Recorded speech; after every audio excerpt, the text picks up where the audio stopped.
नमस्कार, मैं रवीश कुमार। भारत का समाज बुनियादी रूप से प्रेम का विरोधी है।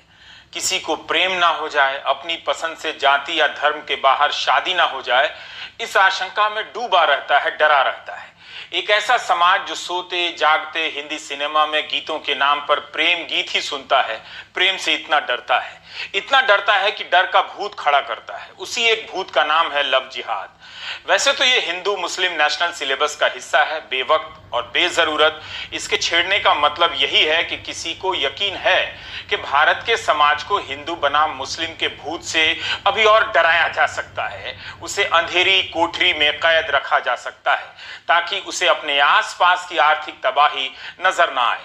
तो खैर, ये किसी की सियासी जरूरत हो सकती है, लेकिन समाज की सच्चाई भी तो है।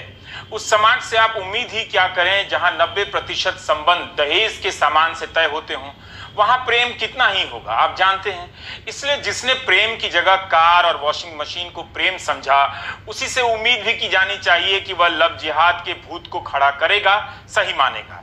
यह कुछ और नहीं है, भारतीय समाज में पुरुषों के विजय और उनके एकाधिकार का उद्घोष है कि शादी कौन करेगा, किससे करेगा, ये मर्द तय करेंगे। औरतों के जीवन पर एकाधिकार का मुद्दा है ये लव जिहाद।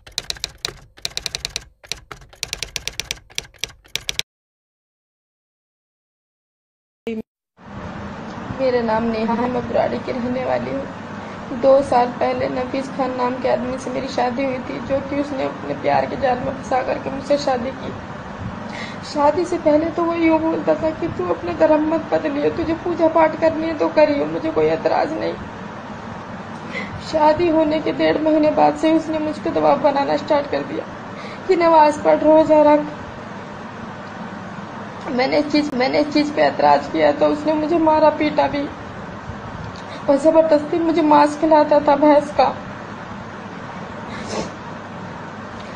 और उस दौरान में जब मैं प्रेग्नेंट हुई तो उसने मेरे बच्चे का लिंग परीक्षण भी करवाया था।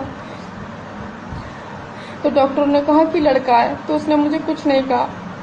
जैसे ही मेरी बेटी पैदा हुई उसके बाद से ही उसने और भी ज्यादा मुझे परेशान करना स्टार्ट कर दिया। कहने लगा रोजा रख, नमाज कर, नहीं तो मुझे तेरी जरूरत नहीं, मेरे घर से निकल जा,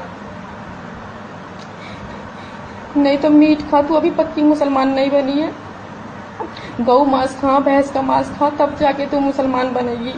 इस देश में हर 15 मिनट पर, हर चंद मिनट पर एक लड़की के साथ बलात्कार होता है। उसका कोई भूत नजर नहीं आता है, मगर लव जिहाद के नाम पर भूत खड़ा हो जाता है। केरल में लव जिहाद का भूत खड़ा किया गया और बाद में जब मामला शांत हुआ तो संसद में कह दिया गया कि केरल में लव जिहाद नहीं है, धर्मांतरण रोकने का कानून है। तो फिर धर्मांतरण के बहाने इस कानून की जरूरत क्या? शादियां तो जमाने से होती रही हैं, चंद होती हैं। क्या कोई प्रमाण दे सकता है कि इससे एक धर्म की संख्या कम हो गई और दूसरे की बढ़ गई? वैसे समाज को खतरा 2 धर्मों के बीच की शादी से ही नहीं है। इस तरह का खतरा उसे 2 जातियों के बीच की शादी से भी हो जाता है।